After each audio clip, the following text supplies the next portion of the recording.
Hello students, स्वागत है आप सभी का।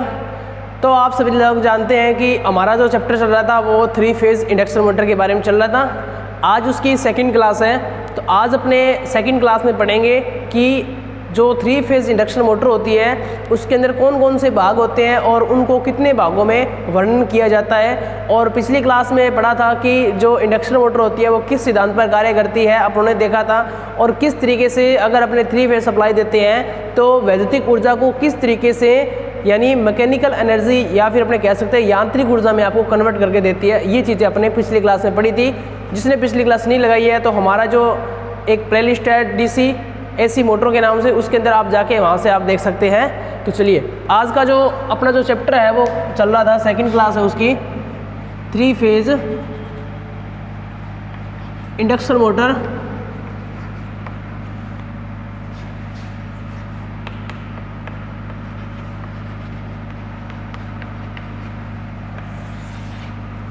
Three phase induction motor. 3 phase induction motor के अंदर आज अपने करने वाले हैं वर्गीकरण यानी classification of 3 phase induction motor.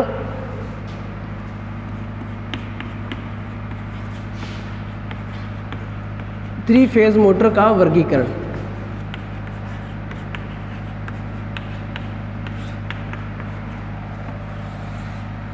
Three phase motor का वर्गीकरण क्यों किया जाता है और इससे कितने भागों में किया जाता है तो अपने देखेंगे। और वीडियो को स्किप ना करके वीडियो को एंड तक जरूर देखना, क्योंकि जो क्वेश्चन है जो 3 फेज़ इंडक्शन मोटर के हैं, जो कुछ ही क्लास हैं वो ज़्यादा क्या आती है, मोस्ट इंपॉर्टेंट है, जिसमें से ये क्लास आपके लिए बहुत ज़्यादा मोस्ट इंपॉर्टेंट होने वाली है। इसके अंदर से जो एग्जाम में जो क्वेश्चन पूछे जाते हैं वो डायरेक्ट सीधे क्वेश्चन पूछे जाते हैं। और अपने क्या होता है कि पढ़ते नहीं है और उन जो छोटी छोटी चीज़ों के लिए अपने और उनको ध्यान नहीं देते हैं और इसको अपने इग्नोर कर देते हैं। तो वही छोटी छोटी जो चीज़ें होती है उन्हीं से अपने के जो क्वेश्चन होते हैं वो अपने वहाँ से एग्जाम में अंदर पूछे जाते हैं। तो इसके बारे में अपने चर्चा करेंगे। तो सबसे पहले आपको देखना है कि जो 3 फेज़ इंडक्शन मोटर होती है उसको 2 भागों में क्लासिफिकेशन किया जाता है। 2 भागों में कैसे किया जाता है, यानी एक तो मोटर का क्या होता है, रोटर होता है, एक क्या होता है, स्टेटर होता है। सबसे पहले 1 नंबर की अपने बात करते हैं, स्टेटर।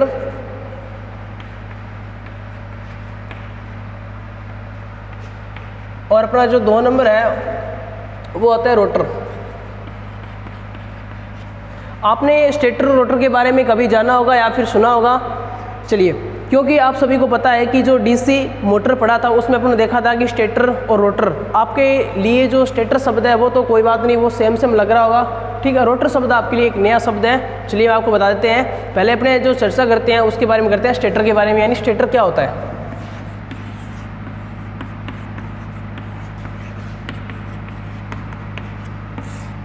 स्टेटर क्या होता है कि मोटर का या फिर मशीन का वह भाग जो स्थिर रहता है, मशीन का वह भाग जो क्या रहता है, स्थिर रहता है, उसे क्या कहते हैं, अपने स्टेटर कहते हैं। और इसे अपने एक बॉडी के नाम से भी जानते हैं, यानी जो मोटर की जो बॉडी होती है उसे भी क्या कहते हैं, अपने एक स्टेटर कह सकते हैं उसको भी। ये वाला जो भाग है आपका, ये क्या कहलाता है, स्टेटर। यानी इसके अंदर आपको पता है कि ये जो बॉडी होती है ये बनाई जाती है कास्ट आयरन की, कास्ट आयरन या फिर कास्ट स्टील की बनाई जाती है। ये चीज़ आप लोग ध्यान रखोगे कि स्टेटर की अगर डेफिनेशन आपसे पूछते हैं कि स्टेटर क्या होता है तो आप क्या बताओगे कि स्टेटर वह भाग होता है जो क्या रहता है, स्थिर रहता है, और उसके ऊपर फील्ड वाइंडिंग क्या की जाती है, स्थापित की जाती है, उसे क्या कहते हैं, स्टेटर कहते हैं, ठीक है। स्टेटर किसका बनाया जाता है, चाहे मशीनें आपकी AC हो चाहे मशीन आपकी DC हो, वहाँ पर जो स्टेटर की अगर बात कर रहे हैं तो स्टेटर हमेशा कास्ट आयरन या फिर बड़ी मशीनों की बात करें तो कास्ट स्टील का बनाया जाता है। ये चीज़ आप लोग याद रखोगे, ठीक है। अब बात करते हैं कि इसके अंदर जो पोल्स लगाए जाते हैं, स्टेटर का काम क्या होता है कि जो अंदर जो वाइंडिंग की गई है, स्टेटर के अंदर क्या की जाती है, वाइंडिंग की जाती है। कौन सी वाइंडिंग, फील्ड वाइंडिंग की जाती है। उसको सुरक्षा प्रदान करने के लिए क्या किया जाता है कि बाहरी बॉडी का निर्माण किया जाता है, और बॉडी जो बनाई जाती है वो इस तरीके की बनाई जाती है ताकि कंपन मुक्त होनी चाहिए।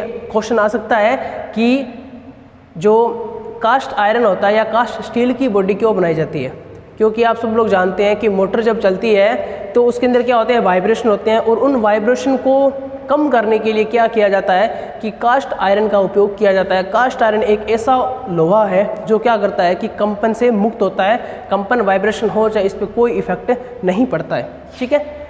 तो यहाँ तक सभी को समझ में आ गया। अब बात करते हैं कि स्टेटर का यूज़ क्यों किया जाता है। स्टेटर का यूज़ किया जाता है कि इसके अंदर जो फील्ड वाइंडिंग की जाती है उसको सुरक्षा प्रदान करने के लिए, और जो फील्ड वाइंडिंग होती है वो क्या करती है कि फ्लक्स का निर्माण करती है, और वो फ्लक्स जो बाहर न जाए।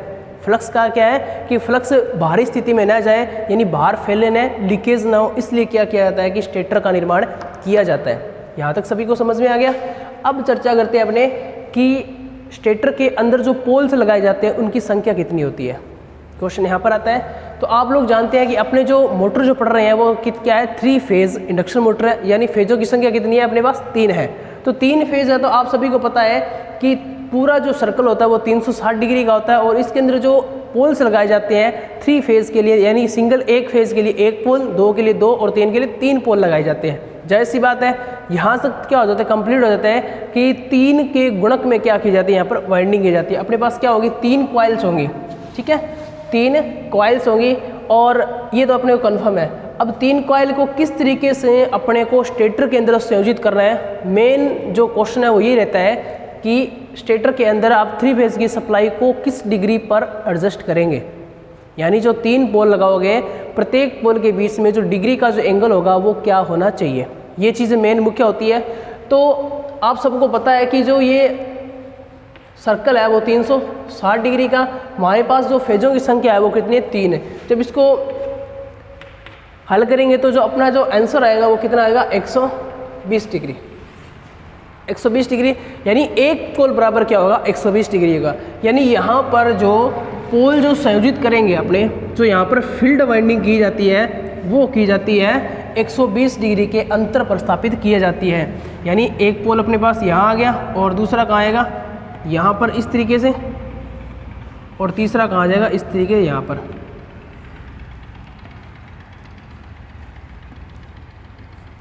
ठीक है, ये तो अपने किसको संयोजित कर दिया गया यहाँ पर, फील्ड पोलों को।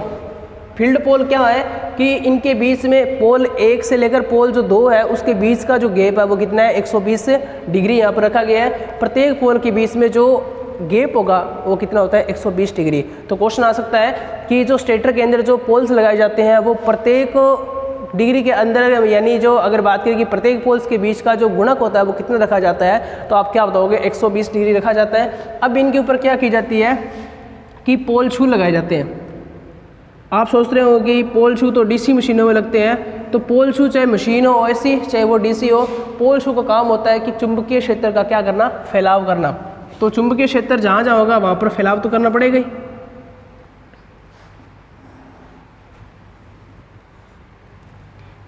इस तरीके से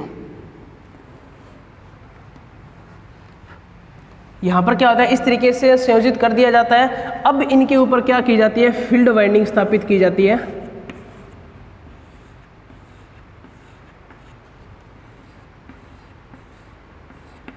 इस तरीके से इनके जो एक कॉइल्स होती है वो यहाँ से एक कॉइल्स अपने पास मिल जाती है इस तरीके से, और इसके जो टर्मिनल है वो इस तरीके से यहाँ से अपना निकाल लिया, और यहाँ से ये वाला निकाल लिया। अपने पास कॉइल्स की संख्या कितनी होगी, 3 कॉइल होगी, और प्रत्येक कॉइल है उसको बीच का जो एंगल है वो 100 कितना है, 120 डिग्री संयोजित किया गया है। तो ये वाला जो भाग होता है ये आपका क्या कहलाता है, स्टेटर कहलाता है।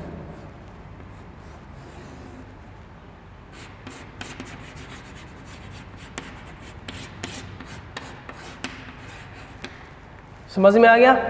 स्टेटर की वह भाग जो स्थिर रहता है उसे स्टेटर कहते हैं। इसके ऊपर फील्ड वाइंडिंग की जाती है, और प्रत्येक पोल के बीच का जो गैप होता है वो 120 डिग्री होता है। और पोल शूल जो लगाए जाते हैं, यहाँ पर जो पोल शूल लगाए जाते हैं ये बनाए जाते हैं आपके सिलिकॉन स्टील के, क्योंकि भंवर द्वारा जो लॉसेज होते हैं उसको कम करने के लिए किसके बनाए जाते हैं, सिलिकॉन स्टील के। यानी जो हिस्टैरिसीस हानि को कम करने के लिए क्या लगाए जाते हैं, सिलिकॉन स्टील नामक धातु का यूज़ किया जाता है। और ये जो पोल्स होते हैं वो पत्तियों के रूप में क्या होते हैं, कटे रहते हैं। और पत्तियों के रूप में क्यों किया जाता है, क्योंकि भंवर द्वारा हानि को कम करने के लिए, और हिस्टैरिसीस कम करनी है तो आपको किसका यूज़ करना पड़ेगा, सिलिकॉन स्टील नामक धातु का।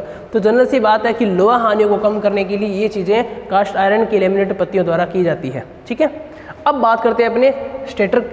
अपना जो 2 नंबर पॉइंट है वह है रोटर।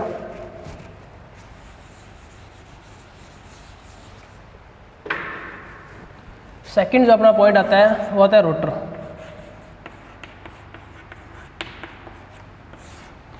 रोटर क्या होता है? आपने आर्मेचर नाम सुना होगा कि आर्मेचर की डेफिनेशन देखी होगी कि वह भाग है जिस पर वाइंडिंग की जाती है और जो 2 पोलों या फिर 3 पोल या फिर कई पोलों के बीच के अंदर घूमता है और घूमकर अपने को क्या प्रदान करता है? यांत्रिक ऊर्जा प्रदान करता है, या अपने उसको यांत्रिक ऊर्जा प्रदान करते हैं। जो घूमने वाला जो भाग होता है वो अपने ने देखा था कि आर्मेचर होता है। ये तो बात थी कि डीसी मशीन के अंदर, ठीक है। यहाँ पर जो रोटर की है ना वही डेफिनेशन आएगी कि रोटर क्या होता है। रोटर वह भाग है कि जो घूर्णन करता है। ये तो यहाँ तक तो ठीक है, पर फ़र्क ये है कि यहाँ पर अगर बात की जाए कि इसके ऊपर किसी भी प्रकार की वाइंडिंग नहीं की जाती है तो वो क्या कहलाता है? रोटर कहलाता है। और जिस पर वाइंडिंग की जाती है वो क्या कहलाता है? आपका आर्मेचर कहलाता है। जिसके ऊपर वाइंडिंग नहीं की गई है, सिर्फ और सिर्फ चालक शॉर्ट सर्किट लगाए गए हैं, तो वो आपका भाग वो क्या कहलाता है? आपका रोटर कहलाता है। यानी रोटर की डेफिनेशन क्या हो जाएगी कि वह भाग जो क्या करता है कि घूमता है और घूमकर अपने क्या प्रदान करता है? यांत्रिक ऊर्जा प्रदान करता है, वो आपका क्या कहलाता है? रोटर कहलाता है। अब जो रोटर के जो टाइप है वो 2 टाइप होते हैं। रोटर को 2 भागों में डिवाइड किया गया है। सबसे पहला टाइप अगर अपनी बात करते हैं, सबसे पहले टाइप के बारे में बात करते हैं, वो आता है स्क्विरल केज रोटर।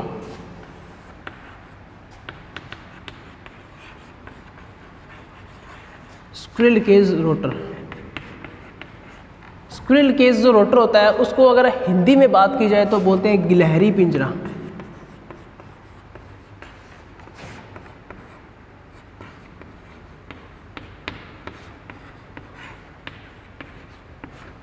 गिलहरी पिंजरा रोटर। और 2 नंबर जो रोटर होता है वो आता है आपका वाउंड रोटर।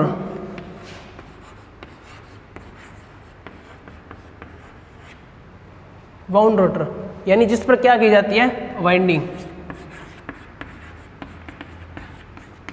वाइंडिंग युक्त,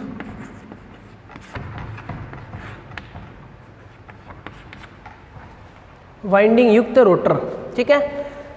तो जो रोटर होते हैं वो 2 टाइप के होते हैं, एक तो स्क्विरल केज होता है, एक क्या होता है? वाउंड रोटर होता है। सबसे पहले अपने बात करते हैं कि स्क्विरल केज रोटर के बारे में। स्क्विरल केज आपको पता है कि गिलहरी पिंजरा, यह रोटर का जो स्ट्रक्चर होता है या उसका जो आकार होता है वो इस तरीके का होता है कि जिस तरीके से आपने देखा होगा पिंजरा होता है जिसके चारों ओर क्या लगी रहती है? तारें लगी रहती है, और ऊपर या फिर नीचे की ओर क्या लगा दिए जाते हैं? एक सरफेस प्लेट लगा दी जाती है ताकि उन तारों को मजबूती रहे और जो भी पक्षी वगैरह है उनके अंदर यहाँ से बैठ सकते हैं, ठीक है। तो दोनों साइड से क्या कर दिया जाता है? बंद कर दिया जाता है, और चारों तरफ से क्या रहता है? वृत्ताकार आकृति के अंदर खुला रहता है, और खुले के अंदर वहाँ पर क्या लगा दी जाती है? तारें लगाई जाती है अनेक सारी।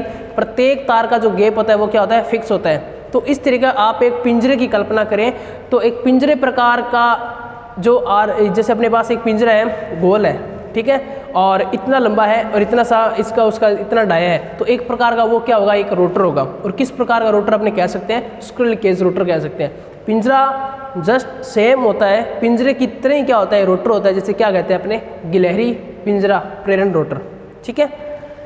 और ये भी क्या करता है? घूमने वाला भाग क्या होता है? रोटर होता है। रोटर कितने प्रकार के? स्क्विरल केज और वाउंड रोटर। स्क्विरल केज क्या होता है कि एक प्रकार का पिंजरा होता है जो घूमने के लिए या फिर घुमाने के लिए काम में लाया जाता है। इसके जो अपने देख सकते हैं कि इसकी जो स्ट्रक्चर होती है वो अभी मैं बोर्ड पे बना रहा हूँ। तो अपना जो रोटर है वो तैयार हो चुका है।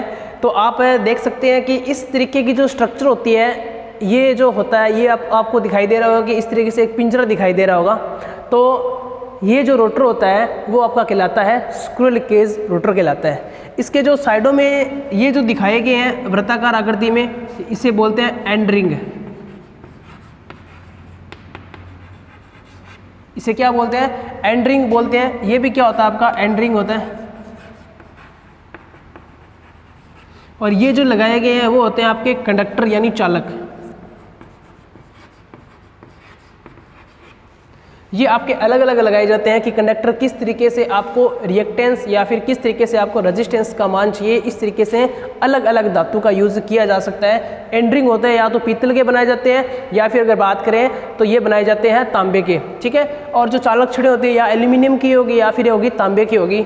और ये जो एल्यूमिनियम की छड़े होते हैं यहाँ पर जो जो चालक तार आ रहे हैं दोनों साइडों में यहाँ पर जो एंड रिंग पर क्या कर दी जाती है, ब्रेंजिंग कर दी जाती है, ब्रेंजिंग जिसे अपने एक नाम से या फिर सोल्डरिंग कर दी जाती है। तो क्वेश्चन आएगा कि चालक छड़ों को एंड रिंग पर किया जाता है, किसके द्वारा जोड़ा जाता है, या तो ब्रेंजिंग द्वारा या फिर सोल्डरिंग द्वारा जोड़ा जाता है। ठीक है, तो ये जो स्क्विरल केज जो रोटर होता है ये आपका दो प्रकार का होता है। स्क्विरल केज जो रोटर है वो आपका दो प्रकार का होता है। अपने टाइप्स के बारे में पढ़ते हैं। स्क्विरल केज जो रोटर होता है वो दो प्रकार का होता है आपका। एक होता है सिंगल केज, सिंगल पिंजरा, या आपने कह सकते हैं कि एकल पिंजरा, एकल पिंजरा, और इसको बोला जाता है दोहरा पिंजरा।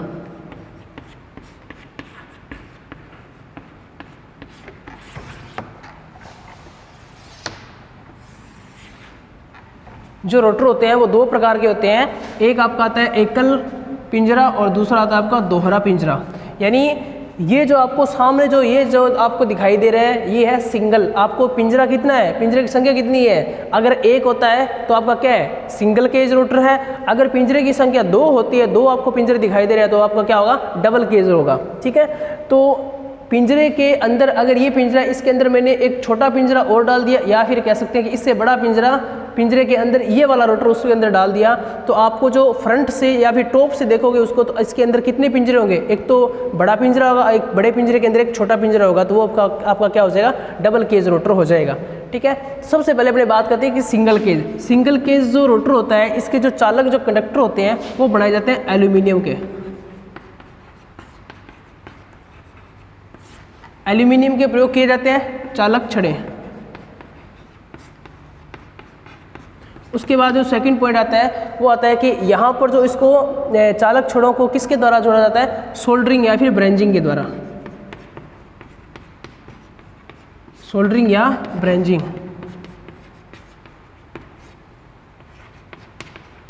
जोड़ा जाता है चालक छड़ों को किसके द्वारा जोड़ा जाता है, ब्रेंजिंग के द्वारा या फिर सोल्डरिंग के द्वारा जोड़ा जाता है। जो एंड रिंग होते हैं वो किसके बनाए जाते हैं, यहाँ पर पीतल के, पीतल के बनाए जाते हैं। तो यहाँ तक समझ में आ गया। ये आपका जो डायग्राम है किस तरीके का है, आपका सिंगल केज रोटर का है। अब मैं आपको दोहरा केज रोटर का डायग्राम बना के बताता हूँ कि ये तो हो गया आपको रिंग हो गया, बाहर वाला जो रिंग होगा इस तरीके से आपको दिखाई देगा, और इसके अंदर जो ये जो मैं बना रहा हूँ ये है आपका पिंजरा।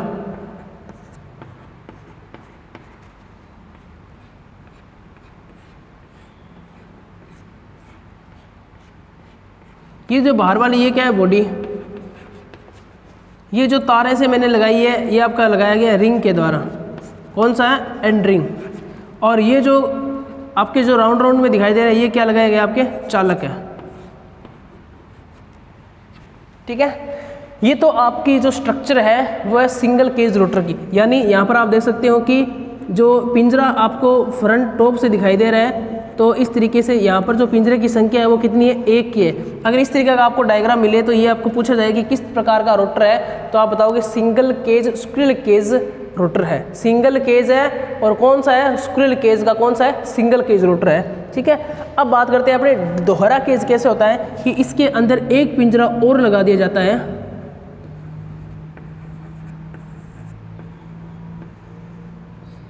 और इसको एंड रिंग के द्वारा इस तरीके से जोड़ दिया जाता है। तो ये जो अंदर वाला जो पिंजरा अलग धातु का बनाया जाता है और बाहर वाला पिंजरा क्या बनाया जाता है, अलग धातु का बनाया जाता है। तो ये जो स्ट्रक्चर होती है ये होती है दोहरा केज आपका रोटर की होती है। यानी दो प्रकार के यहाँ पर रोटर होते हैं, सिंगल केज और डबल केज। डबल केज के अंदर दो पिंजरे और सिंगल केज के अंदर एक पिंजरा। अब बात करते हैं कि यहाँ पर जो चालक होते हैं वो चालक किस तरीके से उपयोग में लाए जाते हैं। सिंगल केज की अगर बात करें, यानी एकल केज में, सिंगल केज और अपने पास होगा डबल केज। अपने पास दो केस हैं। सिंगल केज का क्या होता है कि बाहर सिंगल केज के अंदर क्या होता है कि ये सिंगल वाला हो जाए, और डबल केज के अंदर ये हो जाता है। और इसके अंदर क्या होते हैं कि आपकी दो कंडीशन आती है कि बाहरी केज और आंतरिक केज, दो आते हैं। ये मैंने यहाँ पर गलत लिखा दिया। एक होता है बाहरी, एक होता है आपका आंतरिक। जो क्वेश्चन आपके आईटी एग्जाम में पूछे जाते हैं वो सबसे ज़्यादा इसके क्वेश्चन पूछे जाते हैं कि आप अगर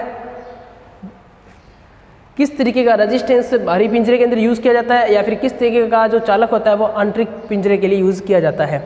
तो बाहरी पिंजरा जो बनाया जाता है, सबसे पहले आपको ये चीज़ याद रखनी है कि बाहरी पिंजरे का जो रेजिस्टेंस का मान होता है वो उच्च रखा जाता है और इंडक्टेंस का मान क्या रखा जाता है, कम रखा जाता है। तो यहाँ पर जब बाहरी पिंजरे की बात करें, रेजिस्टेंस का मान क्या रखा जाता है, यहाँ पर उच्च रखा जाता है, और जो एक्सल या फिर जो प्रतिघात होती है उसका मान क्या रखा जाता है, यहाँ पर कम रखा जाता है। ठीक है, बाहरी जो पिंजरा होता है, ये जो बाहर वाला जो पिंजरा होता है, इसका रेजिस्टेंस का मान उच्च होता है, और अगर बात करें एक्सल का मान क्या होता है, प्रतिघात का मान क्या होता है, या फिर एल का जो मान होता है वो क्या होता है, कम होता है। ठीक है, और अगर बात करें कि आंतरिक जो इंटरनल जो केस लगाया जाता है उसके अंदर क्या होता है कि रेजिस्टेंस का मान अधिक रखा जाता है और एक्सल का जो मान होता है वो क्या रखा जाता है, रेजिस्टेंस का मान कम रखा जाता है और एक्सल का मान क्या रखा जाता है, अधिक।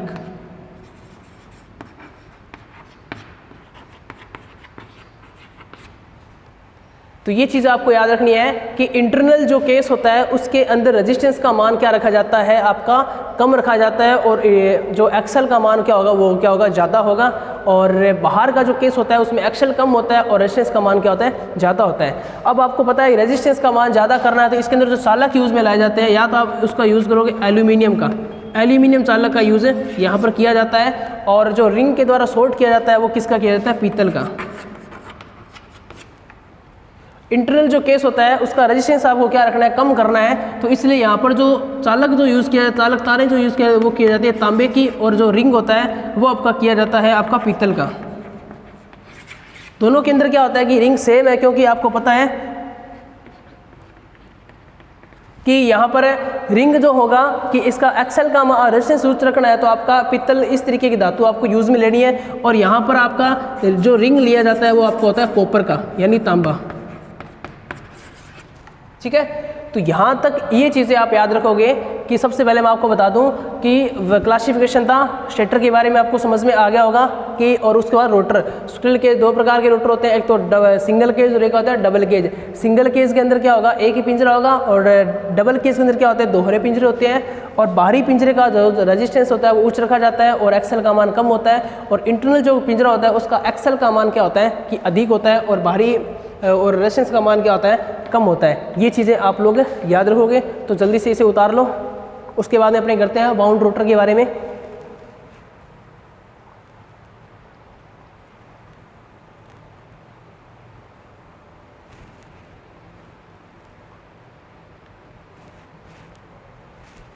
यहाँ पर होता है कि यहाँ पर जो रोटर स्थापित किया जाता है, ठीक है, और इस तरीके से इसके अंदर क्या होती हैं, चालक छड़ें होती है। मैंने बताया था कि चालक छड़ों को एंड रिंग के द्वारा शॉर्ट किया जाता है। ये देखो, ये जो चालक छड़ आ रही है यहाँ से मानते हैं प्लस है, यहाँ पर क्या है माइनस है, तो इसको ये आपकी किसकी है, प्लस की है, ये माइनस की वाली है, और ये किसकी तार है आपकी, मान लेते हैं प्लस वाली है। तो प्लस और माइनस को यहाँ एंड रिंग के द्वारा क्या किया जा रहा है, शॉर्ट किया जा रहा है, यानी सारे के सारे चालक क्या कर दिए जाते हैं, यहाँ पर शॉर्ट सर्किट कर दिए जाते हैं, ताकि शॉर्ट सर्किट होगा तो यहाँ पर करंट फ्लो होगी, और करंट फ्लो होने से क्या होगा कि फील्ड बनेगा, और एक स्थान पर दो फील्ड होने के कारण क्या होगा कि जो चालक है वो एक दिशा में घूम जाता है। ठीक है, चलिए अब आगे अपने बात करते हैं वाउंड रोटर के बारे में।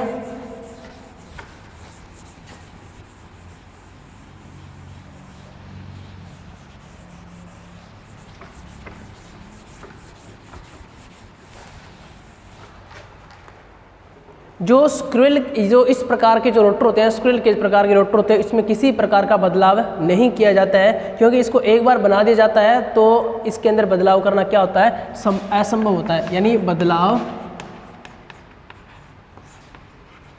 असंभव होता है।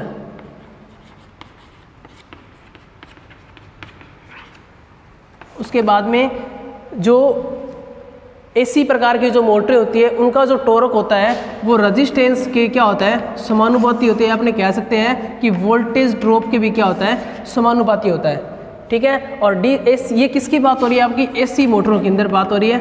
और अगर बात करते हैं डीसी के अंदर, तो डीसी के अंदर क्या होता था कि फ्लक्स और आर्मेचर धारा पर क्या होता था, समानुपाती होता था टॉर्क, ठीक है। तो जितना ज़्यादा रेजिस्टेंस होगा रोटर का या फिर वाउंड रोटर का, उतनी ज़्यादा आपको टॉर्क मिलेगा। तो आप कह सकते हैं कि किसका ज़्यादा रेजिस्टेंस था, सिंगल केज का नहीं, डबल केज का क्या था, रेजिस्टेंस का मान ज़्यादा था।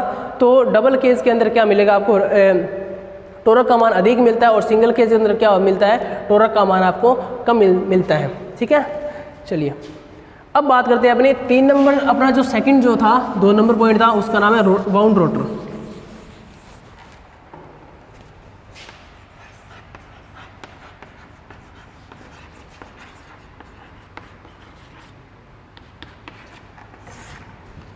यह इस प्रकार का एक रोटर है कि जिसके ऊपर क्या की जाती है, अनेक सारी वाइंडिंग की जाती है। और आपके मन में वाइंडिंग जो मैंने बोल दिया शब्द है, तो आप सोच रहे हो कि वाइंडिंग वाला तो भाग क्या कहलाता है, आपका आर्मेचर कहलाता है, ठीक है। इसके ऊपर क्या की जाती है, वाइंडिंग।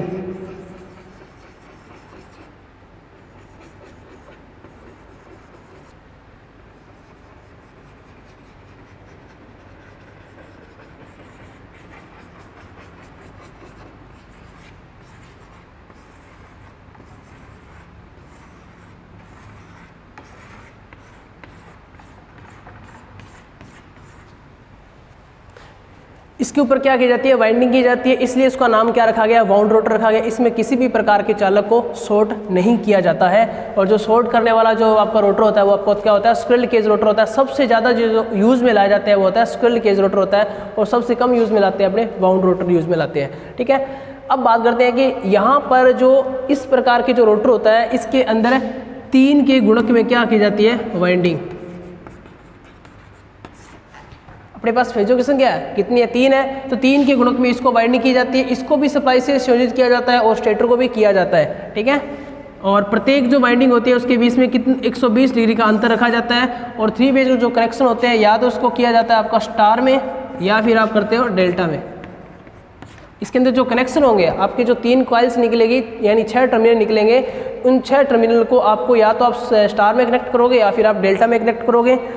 तो ज़्यादातर जो मशीनें होती हैं इनके अंदर क्या किया जाता है कि आपका स्टार के अंदर सबसे ज़्यादा संयोजित किया जाता है। जो रोटर होता है वो वाउंड रोटर होता है, उसको स्टार में सबसे ज़्यादा क्या किया जाता है, संयोजित किया जाता है, ठीक है। तो इस तरीके से अब बात करते हैं कि इसके ऊपर यहाँ पर जो लगाई जाती है वो लगाई जाती है स्लिप रिंग। स्लिप रिंग आपने नाम सुना होगा अपने डीसी मोटर के अंदर, और जो चैप्टर है डीसी जनरेटर, वहाँ पर आपने देखी थी। प्रैक्टिकल का लेक्चर था, मैंने वहाँ भी आपको दिखाया था। इसके अंदर क्या की गई है, वाइंडिंग की गई है, मान लेते हैं, मानना क्या है की जाती है, जो आपके जो स्टार में मैंने मान लेते हैं कि इस तरीके से मैंने वाइंडिंग कर दी है। और जो प्रत्येक जो टर्मिनल है वो यहाँ से इस तरीके से संयोजित कर दिया जाता है। और जो इसका जो न्यूट्रल पॉइंट होता है वो भी यहाँ से क्या संयोजित कर दिया जाता है। तो ये क्या होगा आपका आर, वाई और बी, और ये न्यूट्रल। ये वाला जो रोटर होता है आपका क्या कहलाता है, वाउंड रोटर कहलाता है। और इसके अंदर स्लिप रिंग यूज़ की जाती है, क्योंकि आपको पता है कि अपने सप्लाई कौन सी दे रहे हैं, एसी। और ये मोटर के बारे में चर्चा कर रहे हैं, एसी मोटर के बारे में। और 3 फेज की जो सप्लाई होती है वो क्या होती है, एसी होती है। तो जिस पर स्लिप रिंग का काम क्या होता है कि जैसी सप्लाई है वो आपको वैसी देगा। तो यानी एसी सप्लाई दे रहे हैं, तो एसी सप्लाई क्या दी जाती है, यहाँ पर इसको रोटर को दी जाती है। 3 फेज सप्लाई की इसको देंगे, अपने या वाउंड रोटर को देंगे। और ये वाउंड रोटर है, अपने इसको एक नाम से आर्मेचर के नाम से जान सकते हैं। अगर मैं यहाँ पर स्लिप रिंग की जगह लगा दूँ, यहाँ पर कम्यूटेटर लगा दूँ, और फेजों की जो संख्या है वो क्या कर दूँ, सिंगल कर दूँ, तो आपका किस प्रकार का बन जाएगा, ये डीसी मशीन का आर्मेचर बन जाएगा। और जो स्लिप रिंग बनाई जाती है, ये बनाई जाती है फास्ट फोर्स ब्रोंज की बनाई जाती है, जो क्या होता है, बहुत ही अधिक कठोर, या फिर कह सकते हैं कि एक मेटल होता है। तो फास्ट फोर्स ब्रोंज की क्या बनाई जाती है, स्लिप रिंग बनाई जाती है। और कार्बन ब्रश लगाए जाते हैं, जिसके जरिए क्या होती है कि धारा को रोटर के अंदर भेजा जाता है। और इसके जो कनेक्शन होते हैं वो किस में किया जाता है, स्टार में किए जाते हैं। और ये जो सॉफ्ट होती है किसकी बनाई जाती है, माइल्ड स्टील की बनाई जाती है।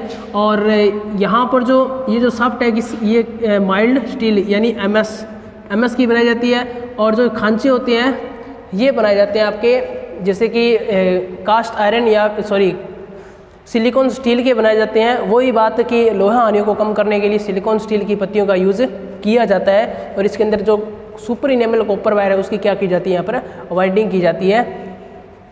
इसके अंदर अपने बाहर से कोई भी इसके अंदर बदलाव कर सकते हैं। इसके रेजिस्टेंस का मान को भी अपने बढ़ा सकते हैं, क्योंकि बाहर जो सर्किट होता है उसमें अपने क्या लगाएंगे, प्रतिरोध लगा के और उस रोटर को संयोजित कर सकते हैं। तो आपको पता है कि रेजिस्टेंस का मान बढ़ेगा तो टॉर्क का भी मान बढ़ जाता है। पर जो स्क्विरल केज प्रकार का जो रोटर था ये पूरा का पूरा इसने अपने किसी भी प्रकार का बदलाव अपने नहीं कर सकते थे। और इसे अगर बाहरी सप्लाई से जोड़ना है तो इसे जोड़ भी नहीं सकते थे, क्योंकि इसके पास कोई भी कनेक्शन नहीं था जिसे अपने इसको जोड़ सकते हैं। तो ये भी क्वेश्चन आता है कि बाहरी सोर्स से किस प्रकार के रोटर को जोड़ा जाता है, तो वाउंड रोटर को जोड़ा जाता है, स्क्विरल केज रोटर को नहीं जोड़ा जाता है। स्लिप रिंग लगाई जाती है आपकी वाउंड रोटर पर लगाई जाती है। ठीक है, तो ये था अपना जो classification of 3 phase induction motor जो पढ़ा आपने ने स्टेटर के बारे में और रोटर के बारे में। रोटर अपने 2 प्रकार के थे, स्क्विरल केज और वाउंड रोटर। और स्क्विरल केज 2 प्रकार के थे, सिंगल केज और डबल केज। और वाउंड रोटर का टाइप होता है वो क्या होता है, एक ही होता है। ठीक है, तो यहाँ तक था आज की क्लास में। और इस क्लास को ज़्यादा से ज़्यादा शेयर करें ताकि जो बच्चे हैं जो 3 फेज इंडक्शन जो मोटर है उनकी कुछ समझ में नहीं है तो यहाँ से आप उनको देख सकते हो और समझ सकते हो अच्छे तरीके से। तो बने रहिए हमारे YouTube चैनल के साथ। Thank you.